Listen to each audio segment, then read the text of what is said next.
নিশোকে নাকি নিয়ে এসেছিলেন অপূর্ব, কিন্তু অপূর্ব নিশোকে কোথায় নিয়ে এসেছিলেন? তো কি অবস্থা সবার, কেমন আছেন? আমি আমার সবুজ, আর আজকে আলোচনা করব নিশোকে নাকি অপূর্বই নিয়ে এসেছিলেন, কিন্তু কোথায় নিয়ে এসেছিলেন এই বিষয় নিয়ে আজকের ভিডিওটি সম্পূর্ণ দেখুন, তাহলে অনেক চাঞ্চল্যকর কিছু ঘটনা জানতে পারবেন।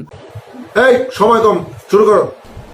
আচ্ছা আচ্ছা ভাই, শুরু করছি। ঢাকা শোবিজের অন্যতম দুই তারকা জিয়ারুল ফারুক অপূর্ব এবং আফরান নিশো, তারা দুজনেই ছোট পর্দায় কাজ করতেন, পাশাপাশি তারা এখন ওটিটিতেও সরব। পেশাদার জীবনের বাইরে তারা নাকি অনেক ভালো বন্ধু, এমনটাই জানেন ভক্ত দর্শকরা। কিন্তু আপনি কি জানেন তাদের মধ্যে অদৃশ্য প্রতিযোগিতা আছে? অপূর্ব নিশোর চেহারার মধ্যে কিছুটা মিল আছে, এ কারণে কে বেশি বিড়ম্বনায় পড়েছেন কলকাতার আনন্দবাজার গণমাধ্যম থেকে এমন প্রশ্ন করা হয় অপূর্বকে। জবাই বড় ছেলে খ্যাত, উত্তর নিশোকে নাকি অনেক মানুষ অপূর্ব বলে ডাকতো। কথা প্রসঙ্গে অপূর্ব যেটি বলেছিলেন সেটি হয়তো 90% মানুষই জানে না। কি বলছিস তুই?